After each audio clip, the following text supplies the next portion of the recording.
Ya saudara, buruh yang tergabung dalam Konfederasi Serikat Pekerja Nusantara menggelar demonstrasi di kawasan Patung Kuda, Medan Merdeka Selatan, Jakarta Pusat. Aksi berlangsung pada Minggu 1 Juni 2025. Dalam aksi ini, buruh mendesak pemerintah memberikan perhatian serius terhadap maraknya pemutusan hubungan kerja. Buruh juga menuntut pemerintah segera mengambil langkah nyata dalam menghadapi masuknya barang-barang ilegal yang membanjiri pasar domestik yang menjadi salah satu penyebab utama terjadinya gelombang PHK di berbagai sektor industri di Indonesia. Kibarkan benderanya. Kita ikut berjuang. Banyak pabrik-pabrik padat karya, pabrik-pabrik tekstil, pabrik-pabrik sandal, pabrik-pabrik sepatu yang tutup. Dan pekerjanya yang ter-PHK.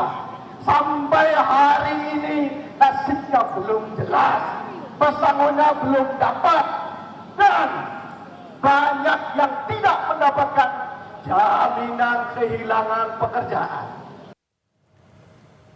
Menteri Ketenagakerjaan Yasir Lee resmi melarang persyaratan batas usia dalam lowongan kerja. Kebijakan ini tertuang dalam surat edaran untuk menghentikan praktik diskriminasi dalam proses rekrutmen tenaga kerja. Yasir Lee bilang surat edaran diterbitkan untuk mempertegas komitmen pemerintah terhadap prinsip non-diskriminasi. Proses rekrutmen tenaga kerja diharapkan dilakukan secara objektif dan adil. Menaker Yasir Lee menegaskan dunia kerja harus menjadi tempat yang inklusif, kompetitif, dan menghargai martabat setiap individu. Pembatasan usia hanya dapat dilakukan untuk pekerjaan dengan karakteristik khusus yang memang membutuhkan syarat usia tertentu.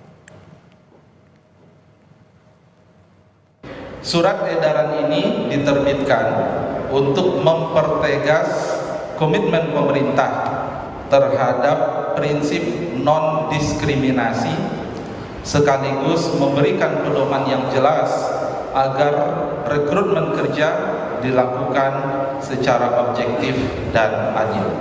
Melalui langkah ini, kita ingin memastikan bahwa dunia kerja di Indonesia menjadi tempat yang inklusif, kompetitif, dan menghargai martabat setiap individu. Presiden Asosiasi Serikat Pekerja Seluruh Indonesia, Mirah Sumirat, mengapresiasi terbitnya surat edaran Menteri Tenaga Kerja soal larangan syarat batas usia di lowongan kerja. Meski demikian, Mirah menyayangkan tidak adanya sanksi bagi perusahaan.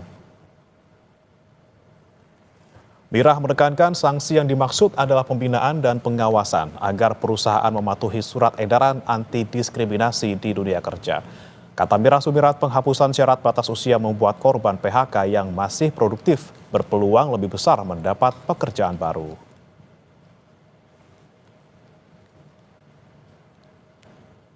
Banyak sekali PHK massal di mana-mana, lalu yang di PHK itu kan rentang usianya antara 30 sampai 40 tahun, usia-usia yang produktif. Nah, mereka ketika ingin mencari pekerjaan lagi itu sulit karena di sana ada pembatasan usia gitu. Cuman sayangnya surat edaran tersebut tidak diiringi dengan sanksi gitu. Nah, ini yang kita kritisi, kita lihat gitu bahwa harusnya ada sanksi. Memang namun yang saya maksud sanksi adalah bagaimana pemerintah memberikan pembinaan kepada perusahaan yang bersangkutan, pelaku usaha, untuk mematuhi surat edaran yang dimaksud gitu. Dan ini perlu dibutuhkan bagaimana peran daripada Dinas Tenaga Kerja bidang pengawas di kota, kabupaten, provinsi untuk lebih proaktif terhadap implementasi surat edaran ini. Data Badan Pusat Statistik menunjukkan per Februari 2025 ada 7,28 juta orang yang masuk dalam kategori pengangguran terbuka. Angka ini lebih tinggi dari bulan Februari 2024, yakni 7,20 juta orang. Pengangguran terbuka merupakan angkatan kerja yang tidak atau masih belum bekerja.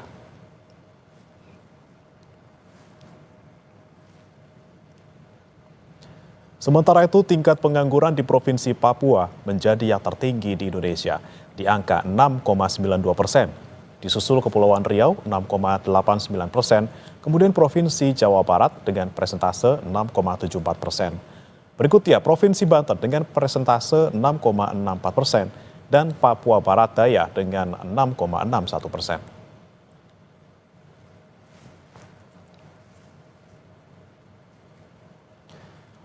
Saudara Menteri Tenaga Kerja mengatur larangan diskriminasi persyaratan usia dalam rekrutmen tenaga kerja. Persyaratan usia hanya boleh untuk pekerjaan atau jabatan yang memiliki karakteristik bakal memengaruhi kemampuan pekerja dan tidak berdampak pada hilangnya kesempatan kerja. Kemudian bagaimana kesiapan dunia usaha terhadap aturan ini? Sudah bergabung bersama kami Ketua Bidang Ketenagakerjaan Asosiasi Pengusaha Indonesia atau APindo, Bob Azam. Selamat pagi, Pak Bob. Selamat pagi. Ya, Pak Bob, bagaimana dari kalangan pengusaha ini menyambut aturan ini, Pak? Ini sebenarnya angin segar atau justru menjadi, dalam tanda kutip ini jadi beban ini, Pak, karena syaratnya semakin luas gitu ya untuk para pencari kerja. Ya, sebenarnya kita dari APindo selalu mendukung upaya untuk menghilangkan apapun bentuk diskriminasi dalam bentuk sara, ya, suku, agama, ras, ya. Kita juga mensupport ya supaya jangan ada diskriminasi dalam batas usia kerja. Tapi saya kan perhatikan narasinya Kompas ya pagi ini ya. Ini dikaitkan dengan pengangguran ya. Jadi sebenarnya pembatasan usia atau penghapusan batas usia ini nggak ada pengaruhnya terhadap pengangguran ya. Dan tidak ada pengaruhnya terhadap lowongan pekerjaan. Ya tetap aja lowongan pekerjaannya kalau nggak ekonominya nggak bergerak, ya nggak akan berubah gitu loh. Mau dihapus juga tidak akan memberikan yang lebih baik lagi untuk kesempatan kerja gitu loh. Oke. Itu satu ya. Kemudian yang kedua, kita harus lihat juga ya pembatasan kerja ini kan yang memang tidak dikaitkan dengan pembatasan usia yang tidak dikaitkan dengan karakteristik tertentu itu dilarang. Tapi coba kita lihat ya, saya pernah tanya gitu loh dengan salah satu perusahaan kenapa melakukan pembatasan usia. Itu kalau nggak dibatasi Pak, itu yang datang itu seperti kejadian di Bekasi gitu loh ya. Itu akan ratusan, ribuan bahkan ya. Padahal nanti begitu seleksi, mereka udah tahu pasti yang sudah berusia itu nggak akan diterima gitu loh. Nah sekarang kita harus lihat secara keseluruhan ya. Sebenarnya mana yang lebih baik ya, sejak awal dikasih tahu bahwa ini dibatasi atau dibiarkan aja mereka ikut tes, tapi nanti akhirnya nggak diterima juga gitu loh. Nah, jadi sebenarnya persoalannya di mana gitu loh. Persoalannya yang jelas, lowongan pekerjaan itu nggak ada gitu loh. Atau kurang dibandingkan dengan peminatnya. Itu yang pertama. Kemudian yang kedua, bagi karyawan-karyawan yang sudah berusia, itu tidak ada reskilling. Ya, mestinya kalau mereka sudah berusia, mereka sudah pindah ke pekerjaan-pekerjaan yang lebih kompleks, yang value-nya lebih tinggi, dan gajinya lebih tinggi. Jangan lagi mereka bersaing di level-level yang pekerjaan-pekerjaan awal ya. Nah, kita itulah yang ekosistem ketenagakerjaan itulah yang nggak disiapkan oleh kita gitu loh. Kalau di negara lain mereka yang sudah 10 tahun kerja itu akan mendapatkan reskilling dan mereka pindah ke pekerjaan-pekerjaan yang lebih kompleks dengan value yang lebih tinggi dengan gaji yang lebih tinggi. Itu yang harus disiapin gitu loh. Padahal kan kita banyak tuh program-program kartu prakerja lah dan lain sebagainya. Mestinya dana itu diarahkan ke sana gitu loh. Diskriminasinya sebenarnya di situ gitu loh. Kenapa kartu prakerja itu hanya untuk orang yang mencari kerja? Kenapa nggak orang yang sudah 10 tahun atau lebih dari 10 tahun ya sehingga mereka punya reskilling. Kita melihatnya di situ sebenarnya. Oke Pak, tapi kalau misalnya memang ini kan tujuannya pemerintah untuk agar korban-korban PHK yang masih dalam usia produktif ini bisa kembali bekerja. Lalu ketika memang nanti sudah diterapkan, kemudian memang ada sanksinya, Pak Bob, apakah dari dunia usaha sudah siap? Dan apa sebenarnya kendala ketika batas usia ini dihapuskan? Apakah memang nanti cost untuk rekrutmen lebih besar, Pak? Ya pastilah cost-nya akan lebih besar. Yang kita harus lihat begini loh. Tiap tahun itu ada 3 juta pencari kerja baru yang masuk gitu loh. Ya. Nah, sekarang mereka yang korban PHK ini berhadapan dengan 3 juta yang masuk ini gitu loh. Ya. Itu kan jadi dilema juga bagi kita gitu loh. Mana gitu loh yang harus kita prioritaskan gitu loh. Apa yang sudah korban PHK dulu yang jadi prioritas. ya. Yang baru itu nggak jadi prioritas, biar yang baru tuh nganggur dulu lah, ya kan. Nah sebenarnya apa konsep kita gitu loh, ya. Nah sebenarnya konsep penghapusan usia kerja itu lebih ke arah equal employment opportunity, ya. Masalah hak asasi, bukan masalah lowongan kerja gitu loh. Kalau lowongan kerja, kita bicara mengenai pertumbuhan ekonomi, ya. Kita bicara mengenai bagaimana industri bisa berkembang gitu loh. Jadi kita harus lihat isunya apa gitu loh, ya.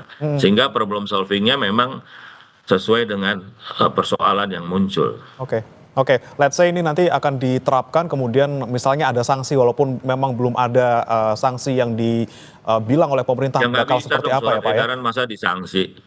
Ya nggak bisa lah, ya Oke, kan. kalau misalnya nih Pak, kalau misalnya memang ada sanksi nanti, kalau misalnya ada sanksi, kira-kira petunjuk apa yang dibutuhkan oleh dunia usaha supaya itu tadi, supaya tetap bisa menyerap tenaga kerja yang dibutuhkan, tapi juga menghindari adanya sanksi dari pemerintah gitu Pak?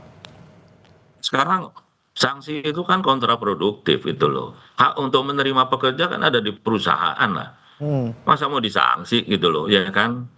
Pembuktiannya juga seperti apa gitu loh, ya. Nah jadi menurut saya problemnya lah yang diselesaikan. Contoh misalnya di Singapura ada nggak pembatasan usia? Nggak ada gitu loh, ya kan? Ya kenapa? Karena supply sama demand-nya beda gitu loh, ya. Oke, Nah, seperti kita juga tahun 80-an ya, waktu apa industri kita booming ya. Itu yang interview justru pencari kerja, bukan perusahaannya. Mencari kerja interview berapa gajinya di sini? Gajinya segitu, saya nggak mau, saya mau pindah tempat lain gitu loh. Nah, sebenarnya iklim seperti itu yang kita harapkan terjadi gitu loh, iya ya. oke. Jadi Tapi selama lowongan pekerjaannya juga terbatas, mau dibatasi, mau pencabutan seperti apapun, tetap aja ada korban gitu loh. Ya, oke, kita udah lihat di depan mata kita ya, lowongannya berapa, yang hadir berapa. Nah, sekarang kalau misalnya lowongannya 10, yang hadir 1000, apa 1000-nya harus kita tesin semua gitu loh, ya. Terus biayanya rekrutmen naik, siapa yang mau tanggung? Terus perusahaannya akan terbelit lagi dengan ekonomi oke. biaya tinggi. Kita terus saja bergulung-gulung sama yang seperti ini gitu loh. Ya, mestinya dalam situasi ekonomi yang sedang susah seperti ini, kita harus melakukan deregulasi, Oke. dipermudah, bukan dipersulit lagi gitu loh, ya. Tapi yang dibutuhkan oleh pengusaha mungkin nanti dalam untuk ketika aturan ini diterapkan, apa yang dibutuhkan Pak? Petunjuk teknisnya ataukah mungkin nanti hal lain yang kira-kira dibutuhkan agar tadi bisa menyerap tenaga kerja dan menghindari kos yang besar untuk para pengusaha? Ya kita juga nggak tahu mau diapain gitu loh, ya kan. Ini kan edaran bentuknya himbauan gitu loh, ya. Ya, Nah, jadi sedapat mungkin ya kita menghindarilah ada diskriminasi dalam, tapi ini kan seleksi gitu loh. Ya bagaimana kita membedakan antara diskriminasi dengan seleksi? Kalau diskriminasi kan ada dua hal yang sama, kemudian yang dipilih yang lebih muda gitu loh, ya. Ini kan seleksi, bukannya diskriminasi. Gimana pembuktiannya juga gitu loh, ya. oke. Pak Bob, kalau misalnya melihat kondisi sekarang ini yang ketika banyak gelombang PHK, kemudian kondisi ekonomi juga sedang tidak stabil seperti itu, apa yang paling dibutuhkan pengusaha sekarang untuk bisa tetap survive dan juga di satu sisi juga bisa meningkatkan ekonomi kita dengan merekrut tenaga kerja yang tadinya di PHK agar bisa bekerja lagi. Apa yang paling dibutuhkan oleh pengusaha sekarang, Pak? Sebenarnya diperbanyak saja proyek-proyek padat karya, ya, insentif-insentif untuk dunia usaha. Sekarang kan insentifnya bantalan sosial, bansos, ya. Tapi insentif untuk dunia usaha kan itu yang harus ditingkatkan sehingga ekonomi bisa bergerak, ya, orang bisa bekerja. Kemudian juga pemerintah bisa membuat proyek-proyek padat karya, ya, proyek-proyek konstruksi, perbaikan jalan dan lain sebagainya yang bisa menyerap tenaga kerja. Sebenarnya itulah yang diharapkan diperbanyak gitu loh. Pengalaman-pengalaman yang lalu bukan hanya di kita, negara-negara lain ya, seperti US juga ya. Pada saat ekonomi lagi susah, pengangguran banyak, mereka melakukan pembangunan jalan-jalan ya, proyek-proyek padat karya supaya orang bekerja. Kemudian juga semua bentuk employment itu dibuka, magang dibuka, kontrak dibuka, ya. Jadi jangan malah dibatasin gitu loh, ya. Kita harus melakukan deregulasi. Izin-izin dipercepat itu loh. ya dipermudah itu. Itu kan spirit yang hendak dikembangkan di ekonomi Indonesia saat ini dalam situasi ekonomi yang tertekan. Bukan Oke. malah kita membuat regulasi-regulasi yang membuat confuse dan membuat ekonomi kita menjadi lamban untuk bergerak. Oke, insentif, kemudian proyek padat karya, kemudian juga regulasi dipermudah justru untuk pengusaha agar bisa menyerap tenaga kerja dan juga menjalankan bisnisnya dengan baik. Terima kasih Pak Bob Azam, Ketua Bidang Ketenagakerjaan Apindo sudah bergabung bersama kami. Selamat pagi, salam sehat Pak. Terima Dan kasih saudara sama-sama. jangan beranjak, kami akan kembali dengan masih ulasan terkait dengan aturan Menaker soal larangan diskriminasi batas usia dalam proses rekrutmen tenaga kerja bersama ekonom. Masih di Kompas Bisnis bersama saya Briomana Atenaya saudara, dan masih membahas terkait dengan larangan diskriminasi persyaratan usia dalam rekrutmen tenaga kerja yang diatur dalam surat edaran Menaker yang terbit di tengah gelombang PHK dan tingginya angka pengangguran. Kemudian ini bagaimana dampaknya yang akan terjadi pada dunia kerja dan juga perekonomian terhadap aturan ini, dan sudah bergabung bersama kami ekonom Universitas Tanjung Pura, Pak Wendy. Selamat pagi Pak Wendy. Selamat pagi Bapak. Ya, Pak Wendy, ini Anda melihat surat edaran dari Menaker ini seperti apa? Apakah memang berdampak positif atau negatif? Kalau tadi dari Pak Bob bilang Apindo ini bahwa justru lowongan kerjanya ya segitu-gitu aja. Justru ketika batas usia dihapuskan, yang rekrut ataupun yang ngelamar makin banyak, mereka semakin kewalahan untuk merekrut. Seperti apa Pak Wendy melihatnya? Baik, terima kasih Pak. Kalau kita lihat dari surat edaran, tentu kita apresiasi atas upaya konkret pemerintah dalam meningkatkan inklusivitas di pasar tenaga kerja kita. Nah, memang benar seperti yang disampaikan Pak Bob tadi, ya ada hal-hal yang perlu kita perhatikan dalam konteks ini. Pertama, kalau kita bicara tentang PHK dan pengangguran, kita tentu bicara tentang penyerapan tenaga kerja. Nah, dalam proses penyerapan tenaga kerja, kalau kita simplifikasi atau kita sederhanakan, maka ketersediaan lapangan kerja dan jumlah ketersediaan dari tenaga kerja yang memenuhi kriteria dari lowongan kerja itu menjadi 2 poin utama. Permasalahannya sekarang adalah ketika surat edaran ini keluar dengan larangan diskriminasi dalam proses perekrutan tenaga kerja, misalnya syarat umur, kemudian tinggi badan, kemudian penampilan menarik dan lain-lain, tentu ini membuka pelonggaran di dalam persyaratan seleksi. Nah, pembukaan pelonggaran ini tentu akan meningkatkan persaingan yang lebih ketat di pasar tenaga kerja kita. Konsekuensinya ke PHK, pengangguran, penyerapan tenaga kerja dan lain-lain, tentu persaingan yang semakin ketat akan kita khawatirkan akan menggeser tadi pengangguran kita dari yang tadinya mungkin pekerja yang berusia lanjut yang kemudian PHK dan tidak bisa mengakses lapangan kerja. Sekarang ketika larangan itu diumumkan, persaingan menjadi semakin ketat, maka dikhawatirkan terjadi pergeseran dari pola pengangguran, sementara dukungan dari ketersediaan lowongan pekerjaan di industri nasional kita itu belum mendukung. Jadi ini poin penting yang mungkin menjadi tantangan kita ketika implementasi dari surat edaran ini ingin kita lakukan bersama. Jadi bukan mengurangi pengangguran, justru menggeser pengangguran yang tadinya ke usia yang lebih tua, kemudian sekarang ke yang muda. Seperti itu Pak, berarti bukan solusi dong untuk Ini yang kita khawatirkan, jangan sampai terjadi, mungkin menjadi perhatian kita di awal, tetapi surat edaran ini adalah langkah awal yang sangat baik di dalam meningkatkan inklusivitas pasar tenaga kerja kita. Nah, poin dari statement saya tadi adalah bahwa ketika kita ingin mengurangi tingkat pengangguran dengan cara membuka syarat perekrutan tenaga kerja yang lebih fleksibel, tentu harus diikuti dengan peningkatan lowongan ataupun jumlah lapangan pekerjaan. Nah, ketika kita kaitkan dengan aspek ekonomi dan lain-lain, tentu ini membutuhkan tantangan tersendiri bagi para pengambil kebijakan di negara kita, khususnya di dalam mendongkrak pertumbuhan ekonomi. Baik, Pak Wendy, ini kan terkait dengan imbauan ini kan imbauan gitu ya Pak ya, dan dalam bentuk surat edaran. Nah, ketika nanti di lapangan seperti apa penerapannya dan pengawasannya seperti apa? Apakah butuh aturan yang lebih ketat ataupun mungkin sanksi bagi pengusaha untuk surat edaran ini, Pak? Oke, baik. Kalau terkait dengan surat edaran, memang saya setuju bahwa surat edaran ini bersifat himbauan yang menjadi langkah awal yang tadi kita apresiasi. Tetapi karena sifatnya himbauan, maka tentu tidak ada konsekuensi lanjutan. Nah, terkait dengan apakah perlu dan tidak, mungkin ini adalah bagian yang perlu dikaji tersendiri oleh pemerintah. Tetapi intinya, kalau memang kemudian inklusivitas pasar tenaga kerja kita ingin dibuka seperti itu, tentu terbuka peluang untuk meningkatkan surat edaran ini misalnya menjadi peraturan menteri, gitu ya.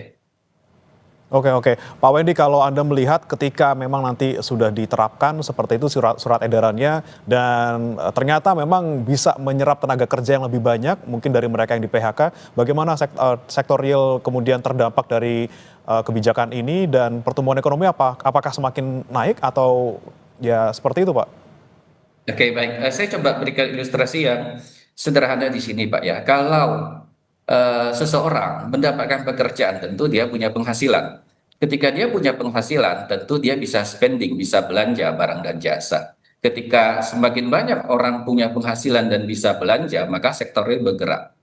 Pasar barang dan jasa bergerak, industri berkembang, kemudian mereka ekspansi, membuka cabang-cabang baru di kota yang nantinya akan menyerap tenaga kerja baru, dalam artian membuka lowongan kerja yang lebih luas. Nah, ini yang kita harapkan, pertumbuhan ekonomi nanti sebagai akibat dari pertumbuhan industri barang dan jasa di negara kita. Permasalahannya sekarang adalah ketika lapangan kerja belum sepenuhnya terbuka dengan luas, kemudian surat edaran ini membuka pelonggaran yang besar kepada pasar tenaga kerja, tentu dalam jangka pendek akan meningkatkan persaingan yang lebih ketat di pasar tenaga kerja. Nah, kue lowongan pekerjaan ini yang seharusnya kita perbesar dengan cara misalnya paling sederhana adalah menjaga stabilitas dan pertumbuhan ekonomi, dan tentu ini membutuhkan bauran kebijakan yang sangat besar dan membutuhkan sinergi dengan berbagai otoritas dan kementerian. Oke, perlu juga kah ketika pemerintah memberikan insentif kepada para pengusaha, kemudian juga tadi membuka proyek-proyek yang bisa menyerap banyak tenaga kerja atau padat karya, kemudian juga ini Pak, tadi kan disebutkan oleh Pak Bob juga perlu reskilling nih, orang-orang yang sudah usianya tidak muda lagi perlu mendapatkan upgrade skill gitu ya, agar mereka bisa dapat pekerjaan yang tepat dengan keahlian dan juga usia mereka, seperti itu Pak. Oke, baik Pak. Kalau kita bicara sampai ke arah upskill dan sebagainya, tentu surat edaran ini membuka peluang yang lebih besar bagi semua lapisan usia untuk mengakses lowongan pekerjaan. Kemudian kalau kita bicara lebih jauh mengenai upskill dan lain-lain, mungkin setiap perusahaan akan berhadapan dengan biaya rekrutmen yang lebih tinggi kalau seperti yang disampaikan Pak Bob tadi ketika batasan usia ini dibuka. Lalu di mana posisi dari pemerintah untuk memberikan dukungan yang lebih luas terhadap inklusivitas pasar tenaga kerja kita? Ya, bisa saja dengan memberikan insentif yang seperti disampaikan tadi. Misalnya yang paling sederhana, apakah mungkin pemerintah memberikan insentif tertentu, pajak atau lain-lain, ketika sebuah perusahaan mengalokasikan lowongan pekerjaan yang lebih banyak pada porsi tertentu, untuk usia tertentu, dan mungkin untuk kondisi fisik tertentu, penyandang disabilitas misalnya, yang kemudian diikuti dengan pemberian insentif, pajak dan lain-lain. Mungkin itu adalah bagian dari cara yang bisa mendorong tadi. Oke, tidak hanya dihapus batas usianya, kemudian aturan yang bisa memperluas kesempatan, namun juga kue dari lowongan pekerjaan juga harus dibuka dan juga kebijakan lainnya untuk mendukung itu harus diambil juga. Baik, terima kasih Pak Wendy, ekonom Universitas Tanjung Pura sudah bergabung bersama kami di Kompas Bisnis. Selamat pagi Pak.